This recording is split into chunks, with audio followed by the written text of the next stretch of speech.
Ну, дома оркестр висит, там ноты лежат. И у меня дома очень красиво, потому что все напоминает мне о творчестве. В любой момент может проснуться какая-то мысль, у меня везде диктофон, у меня есть бумажка, у меня с собой нотная тетрадочка. Это по-разному бывает. И я всегда готов ее зафиксировать, и все дома напоминает мне о том, как я люблю музыку, или как бы я хотел этим заниматься. И естественный результат, ребят, вот поверьте мне, после того, как вы начнете просто слушать музыку, если вы решили стать музыкантом, или вы решили стать поэтом, вы просто начните читать эти стихи, вы просто начните исследовать вот этих поэтов. Bu Nisan festivali bizning 3-yil bo'yi uzdirilan. Umuman uylab tobu ana narsadan kelib chiqdi. Yolqin jurnalına, umuman barliq jurnallarga da bolalar, gazeta jurnallarga bolalar özlərinin işlərini җибәрәләр. Анда jurnalistik мәкаләләр иттереп тә, шигырь иттереп тә, проза иттереп тә җибәрәләр. Ләкин кай вакыт, мәсәлән, журналист мәкаләсе ул гади бер инша булырга мөмкин. Һәм аны бастырып чыгармыйлар, баланың күңеле төшә. Әмма шул аңлатып бирү ни өчен менә кайсысы моның инша, кайсысы журналист мәкаләсе аңа вакыт җитеп бетми.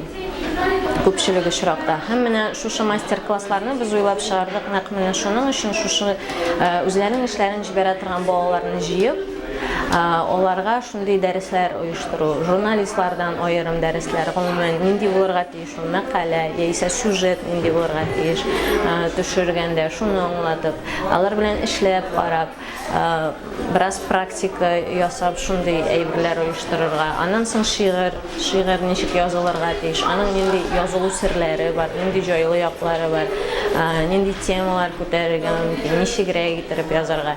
Шул юнәлешне алып, хикәя, сюжеты мәсәлән ничек төзелә, шул әйберләрне алып, без инде менә беренче елны шундый мастер-класслар уздырдык. Бу ел исә мастер-класслар саны 6-га җитте. Бу ел безнең фото мәктәбе дә эшли монда, видео төшерергә дә өйрәнәләр, музыка өлкәсендә дә безнең менә Радик Сәлимов килде, дәрес бирә, рәсем ясарга өйрәнә торган, награтаж техникасын бүген өйрәнәләр. Шулай ук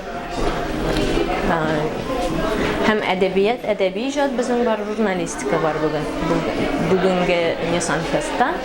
Һәм менә шушы юнәлешләрне алып, инде без үзебез белән тыгыз элемтәдә тора торган балаларны җыеп, аларны шушы мастер-классларга теләкләре буенча, үзләренең юнәлешләре буенча бүлеп, шундый бер уку бәйрәме оештырдык. Менә ул безнең Nisan Fest дип атала.